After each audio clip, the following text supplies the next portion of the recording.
સાહેબ આપનો પરિચય? BR બલદણિયા, જિલ્લા ખેતીવાડી અધિકારી, બોટાદ. સર, બોટાદમાં ખેતીમાં ખાસ કરીને કપાસના પાકોમાં સુકારાનો રોગ આવ્યો છે. કેટલા હેક્ટરોમાં છે અને કઈ રીતની સ્થિતિ? ખાસ કરીને બોટાદ જિલ્લામાં જોઈએ તો બોટાદનો મુખ્ય પાક કપાસ છે અને કપાસનું 1,62,000 હેક્ટર એટલું મોટા પ્રમાણમાં વાવેતર થયેલ છે.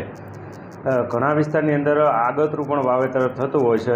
15થી 20% વિસ્તાર એવો છે કે જે કપાસ એવા અત્યારે છીંડવાની પરિસ્થિતિમાં છે અને હાલમાં સતત 4 થી 5 દિવસ સુધી કન્ટિન્યુ વરસાદ પડેલો અને પવન સાથે વરસાદ જે પડ્યો છે અને કોઈપણ જાતનો તડકા વગર જે પાકને નુકસાન થયું છે તેને જે પેરાવિલ્ટ તરીકે આપણે રોગ ઓળખાવી શકાય એવી રીતે સુકારો અમુક 10થી 15% વિસ્તારની અંદર જોવા મળે છે. ખાસ કરીને ખેડૂતોને તાત્કાલિક શું કરવાનું જરૂરી છે?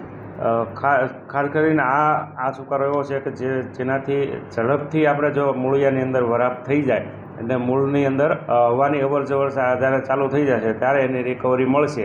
એટલે ખાસ તાત્કાલિક જો પિયતની જરૂરિયાત હોય, સગવડતા હોય તો પાલર પાણી આપી દેવું જોઈએ. વધારેમાં વધારે વરાપ થાય, ક્યાંય પાણી ભરાયેલું હોય તો પાણીનો નિતાર થાય એવી પરિસ્થિતિ નિર્માણ કરવી જોઈએ. મૂળની આજુબાજુના વિસ્તારમાં જે ડેમેજ થયેલા જે છોડ છે ત્યાં કાણા પાડવા જોઈએ.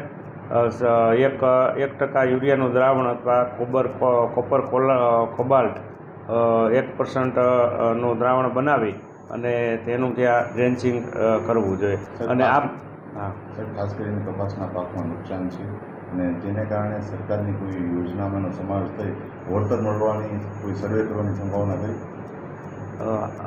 હાલમાં આપણે ખાસ કરીને વળતરની કોઈ સંભાવના નથી, પણ આ બાબતના નિયંત્રણ થઈ જાય, રિકવરી મળે એના માટેની એડવાઇઝરી જે કંઈ ખાતા તરફથી આવે છે એ અમારા વિસ્તરણ તંત્ર મારફત ખેડૂતો સુધી પહોંચાડવાનો ત્યારે પ્રયત્ન હાથ ધરેલા છે અને પ્રાથમિક સર્વે પણ અમે હાથ ધરેલો છે.